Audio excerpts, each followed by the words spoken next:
Hello all, Tuesday evening night டின்னருக்கு chapati and chana gravy ready பண்ணி வச்சுட்டு தான் போய் குட்டீஸை கிளாஸ்லேருந்து கூட்டிகிட்டு வந்தேன். நைட் அவங்களுக்கு டின்னர் கொடுத்துட்டு அவங்கள தூங்க வச்சுட்டாலே எனக்கு ஒரு பெரிய வேலை முடிஞ்ச மாதிரி இருக்கும். அதுக்கப்புறம் பொறுமையாக கூட நான் எல்லா வேலையும் பார்த்துட்ருப்பேன்.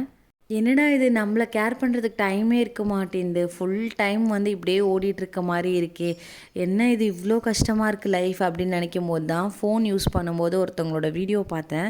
அவங்க 2 குட்டி பசங்களை வச்சுட்டு தனியாக பிஸ்னஸும் வந்து பண்ணுறாங்க. ஹஸ்பண்ட் சப்போர்ட் பண்ணுறாங்க, அது வேறு விஷயம். இருந்தாலும் அவங்க வந்து வீட்டு வேலையும் பார்த்துட்டு 2 குட்டீஸையும் பார்த்துக்கிட்டு யூடியூப்லேயும் வீடியோஸ் போட்டுட்ருக்காங்க. அதெல்லாம் பார்க்கும்போது நம்ம படுறதுலாம் ஒரு கஷ்டமே இல்லை அப்படின்றது தோணுச்சு.